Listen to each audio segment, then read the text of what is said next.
आइए तुलसी विवाह की कथा सुनते हैं। प्राचीन काल में एक लड़की का जन्म राक्षस कुल में हुआ, जिसका नाम वृंदा था। दैत्यराज काल नेमी जैसे राक्षस परिवार में पैदा होने के बाद भी वृंदा भगवान विष्णु की पूजा करती थी। जब वृंदा बड़ी हुई तो उसकी शादी जालंधर नामक दैत्य के साथ हो गई। जालंधर काफी शक्तिशाली राक्षस था, जिसका जन्म भगवान शिव के तेज के कारण समुद्र से हुआ था।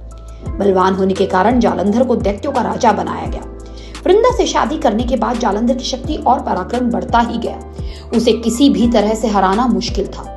जालंधर के बढ़ते अहंकार व आतंक से सभी देवता परेशान थे। जालंधर की बढ़ती ताकत के पीछे उसकी पत्नी वृंदा की विष्णु भक्ति और सती तत्व था। होते होते जालंधर अपनी शक्ति और अहंकार में चूर होकर स्वर्ग की देवियों पर काबू पाने की कोशिश करने लगा।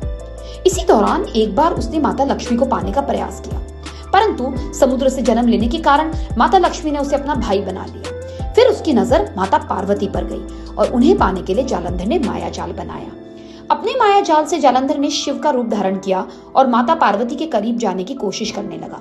उसी वक्त माँ पार्वती ने उसे पहचान लिया और जब तक जालंधर कुछ समझ पाता वो अदृश्य हो गई। जालंधर के इस दुर्व्यवहार से पार्वती जी को काफी गुस्सा आया और इस पूरी घटना के बारे में उन्होंने भगवान विष्णु को बताया। इधर जालंधर भगवान शिव से पार्वती जी को पाने के लिए कैलाश पर्वत पर युद्ध कर रहा था। तभी भगवान विष्णु ने जालंधर को सबक सिखाने की ठानी। सभी को पता था कि जालंधर अपनी पत्नी के पूजा पाठ और सती तत्व की वजह से ही अजय हुआ है। ऐसे में भगवान विष्णु ने जालंधर को हराने के लिए उसकी पत्नी का पतिव्रत धर्म भंग करने के लिए मायावी चाल चली। भगवान विष्णु एक साधु का रूप धारण करके वृंदा से वन में मिलने पहुंचे। उनके साथ दो मायावी राक्षस भी थे, जिन्हें देखते ही वृंदा डर गई। तभी भगवान विष्णु ने उन दोनों राक्षसों को वृंदा के सामने ही बंद कर दिया। वृंदा यह देख समझ गई यह कोई आम व्यक्ति नहीं है। उसी पर वृंदा ने साधु से अपने पति के बारे में पूछा। साधु बने भगवान ने अपनी माया शक्ति से दो बंदर प्रकट किए। दोनों बंदरों के हाथ में जालंधर का सिर व धड़ था। यह देखते ही वृंदा बेहोश हो गई। कुछ समय बाद होश में आने पर वो साधु से अपने पति को दोबारा जिंदा करने की प्रार्थना करने लगी। वृंदा की विनती सुन उसकी आंखों के सामने साधु ने अपनी माया से जालंधर के कटे हुए शरीर के हिस्सों को जोड़ दिया और स्वयं उस शरीर में समा गए। वृंदा को जरा सा भी अंदाजा नहीं था कि उसके साथ ऐसा छल किया गया है। जालंधर का रूप धारण किए विष्णु जी को वृंदा अपना पति समझकर रहने लगी। वृंदा के ऐसा करने से उसका सती तत्व भंग हो गया, जिसके बाद जालंधर कैलाश पर्वत में युद्ध हार गया। जब वृंदा को यह सच पता चला तो उसने गुस्से में भगवान विष्णु को पत्थर बनने का श्राप दे दिया। इस घटना के बाद वृंदा स्वयं सती हो गई। जिस स्थान पर वह भस्म हुई वहां तुलसी का पौधा प्रकट हुआ।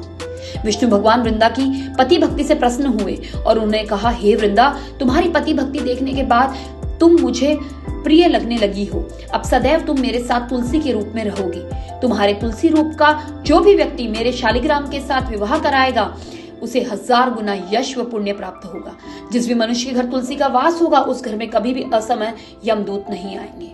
आगे भगवान ने कहा, तुलसी के पौधे की पूजा करने वालों को गंगा व नर्मदा नदी से स्नान करने के बराबर पुण्य प्राप्त होगा।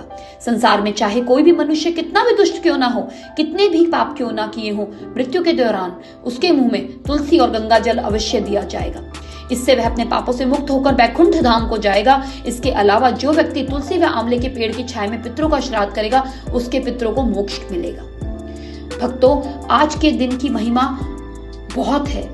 आप सबको एक बार फिर तुलसी विवाह की हार्दिक